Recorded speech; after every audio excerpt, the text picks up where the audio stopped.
Tudo bem, Pedro? Tudo bem, Sônia? Oi, Schiller. Foi bem de Natal? Tudo certo, tudo tranquilo, né? Um Natal bonito. E quando você tem criança em casa, o Natal fica uma coisa Fica muito melhor. muito especial, né? Mais especial ainda, então muito legal. Mas olha, o tema da Simone Tebet especial virou uma novela, né? Porque a Simone Tebet apoiou o Lula no segundo turno, já no primeiro turno fez uma espécie de gancho, né? Eu me lembro daquele debate da Band, estava bem pertinho ali, a Simone Tebet fazendo aquelas acusações sobre a corrupção da vacina, da compra da vacina. Eu vou cobrar aqui, né? Quer dizer, porque eu acho que um político importante, candidato à presidência, senadora, quando faz uma denúncia, tem que ter alguma responsabilidade, cabe à imprensa fazer essa cobrança, né? Até agora não apareceu a tal da corrupção na compra das vacinas. Mas vamos lá. Aqueles 4,5% de votos que ela teve no primeiro turno, quando ela faz o apoio ao Lula no segundo turno e a vitória por 0,9, né? Lula tem 50,9, Bolsonaro 49,1, se pegar a diferença aí pouco menos de 2%, então tem um peso, né? Tem um peso. O Lula, como tem essa visão de ter muito ministério, abrigar todo mundo, né? Tem uma lógica na política, Pedro e Sônia, que assim, é melhor você ter as pessoas perto de você, subordinadas a você, que você estabelece o tamanho delas, tá? Quando você põe o tamanho delas. Então, quer dizer, é melhor ter a Simone Tebet dentro do ministério, aliada, conversando lá todo dia, etc., de alguma maneira subordinada ao projeto do Lula, do que ter ela circulando pelo país, solta, né? Sendo uma potencial candidata. Se vai ser uma potencial candidata para 2026 já, vai ensaiar um discurso de oposição, né? E pode ser também magoada, porque imagina o seguinte, passou semanas e semanas disponível para um cargo, né? Estão pleiteando inclusive um cargo, né?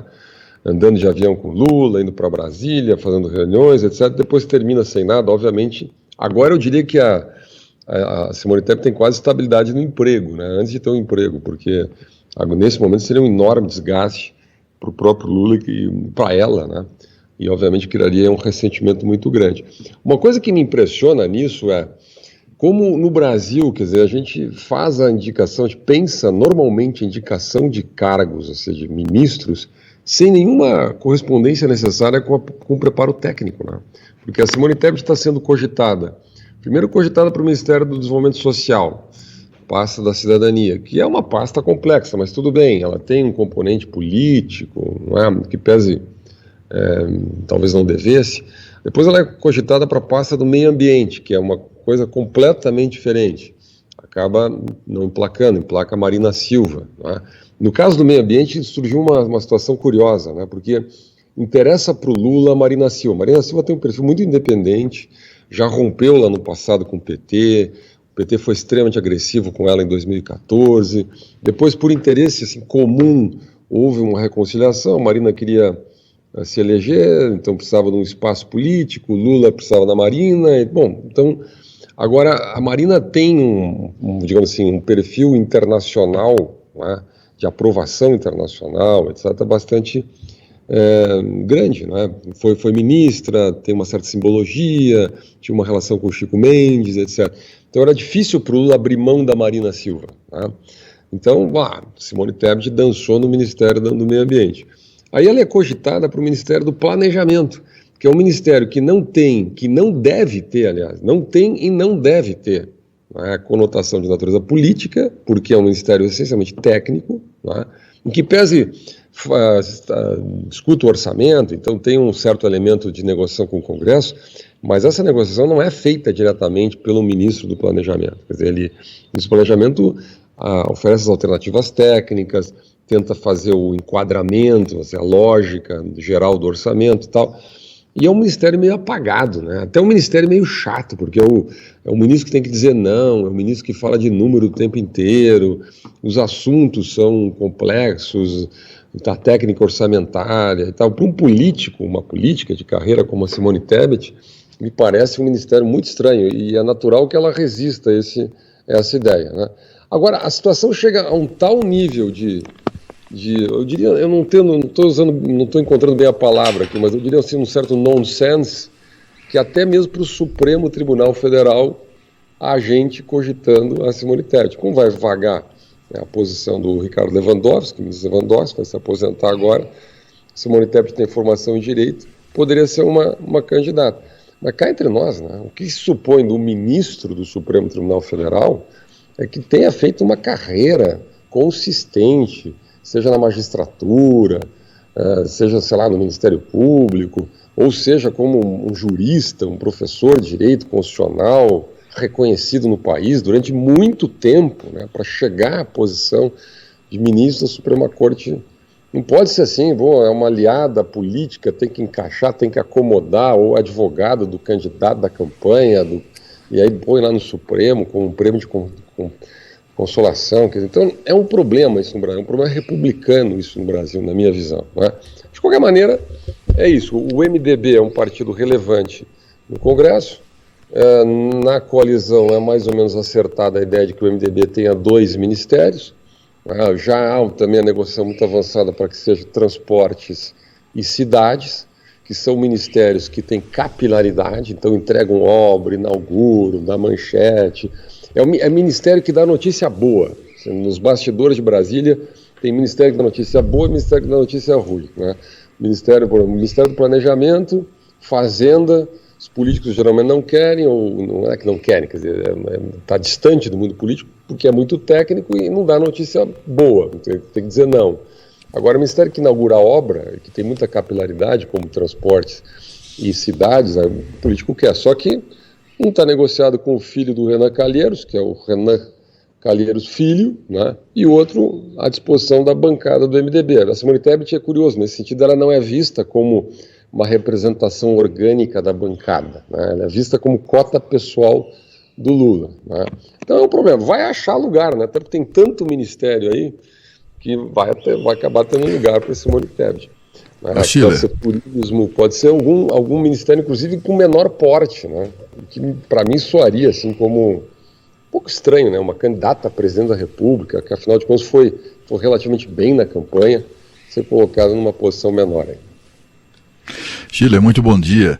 Essa questão da Simone Tebet. Bom dia. Essa questão da Simone Tebet, o fator MDB, parece ter sido mais relevante do que qualquer outro, né? Há um veto dela pelo PMDB lulista, né? Aquele PMDB, ou o MDB, que é constituído, liderado em grande parte pelo senador Renan Calheiros, que está emplacando o filho, não por acaso, né? Mostra a força desse MDB que esteve com Lula desde criancinha, né? Que desde o primeiro turno. Esse pessoal, inclusive, tentou impedir, lembra disso? Tentou impedir a candidatura de Simone Tebet. Não conseguiu, mas porque, afinal de contas, era uma candidatura articulada pelo Baleia Rossi e pelo ex-presidente Michel Temer. A candidatura foi mantida porque era um compromisso deles com a Simone Tebet, que buscou na candidatura presidencial uma saída honrosa para não ter que enfrentar a Tereza Cristina na disputa pela vaga do Senado, porque ela seria derrotada em razão do amplo favoritismo da ex-ministra da Agricultura. E antes disso, né, tem um contencioso da Simone Tebet com o Renan Calheiros e o grupo dele, no qual se inclui, por exemplo, o senador lá do Amazonas, Eduardo Braga, o Jader Barbalho, enfim, toda essa gente que foi derrotada na disputa de Renan com Alcolumbre pela presidência do Senado. Quem derrotou o Alcolumbre, e isso enfim, é o convencimento desse grupo, quem derrotou Renan Calheiros naquela eleição do Alcolumbre foi Simone Tebet. Então, assim, além da dificuldade de encontrar um lugar adequado, o problema é o seguinte: o MDB disse claramente ao presidente eleito Lula, demonstrou claramente o seguinte: olha, se o partido vai ter direito a vaga do ministério, essa vaga é do partido que lhe é fiel, leal, né? E não a uma pessoa que foi inclusive candidata ao mesmo cargo contra o presidente Lula. É uma confusão danada, viu? Agora, como você diz, tem cargo demais, né, à disposição para esse tipo de solução. Tem muita posição. Agora, vamos lá. O filé mignon tá começando a ficar escasso, né, Cláudio? Porque o filé mignon, que é educação, que tem realmente peso, área social, que tem Bolsa Família, né?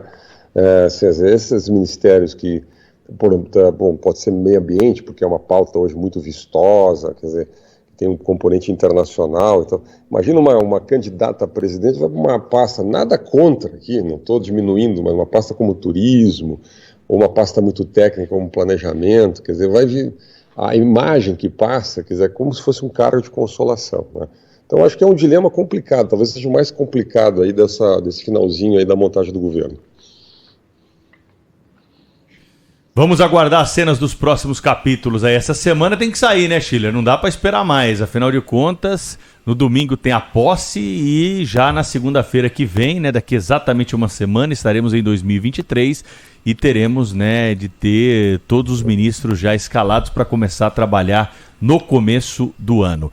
Um abraço para você, hein, Schiller. Até a próxima aqui na nossa programação. Tchau, Boa Schiller. Semana, grande abraço. Feliz ano novo para você. Para nós, para todo mundo, um grande abraço.